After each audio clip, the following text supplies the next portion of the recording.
நிகழ்வு 3. பள்ளி நிகழ்ச்சி ஒன்றில் தேசிய கொடி ஏற்ற அவரை அழைத்தனர். அவர் கொடி ஏற்றும்போது அனைவரும் எழுந்து நின்று வணக்கம் செலுத்தினர். அப்போது மாணவன் ஒருவன் மயங்கி விழுந்தான். அனைவரும் பதற்றமடைந்தனர். தண்ணீர் தெளித்து அவனை எழுப்பினர். மயக்கம் தெளிந்த சிறுவனிடம் அவர், காலையில் சாப்பிட்டாயா என்று கேட்டார்.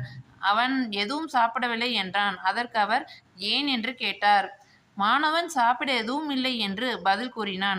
இதற்கு பிறகு படிக்க வரும் மாணவர்களுக்கு ஒரு வேளை உணவாவது வழங்க வேண்டும் என்று முடிவு செய்தார் அவர்.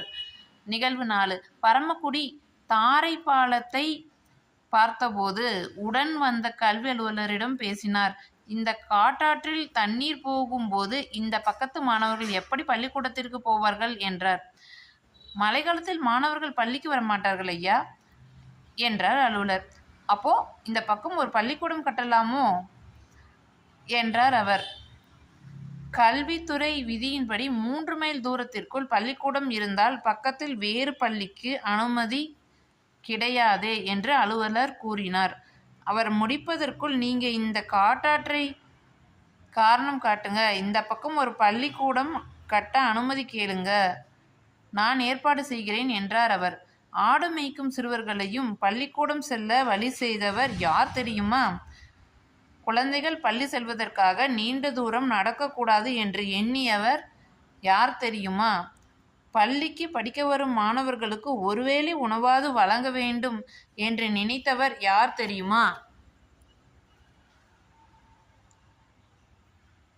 கல்வி விதிகளை மாணவர்களின் நலனுக்காக மாற்றி அவர்கள் வாழும் இடங்களிலேயே பள்ளிக்கூடங்களை திறக்க செய்த சிந்தனையாளர் யார் தெரியுமா? அவர்தான் கல்வி கண் திறந்தவர் என்று தந்தை பெரியாரால் மனமாற பாராட்டப்பட்ட மறைந்த மேனாள் முதல்வர் காமராசர் ஆவார். காமராசரின் சிறப்பு பெயர்கள்: பெருந்தலைவர், படிக்காத மேதை, கர்ம வீரர், கருப்பு காந்தி, ஏழை பங்காளர், தலைவர்களை உருவாக்குபவர்.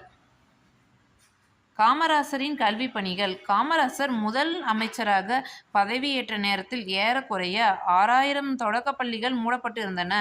அவற்றை உடனடியாக திறக்க ஆணையிட்டார்.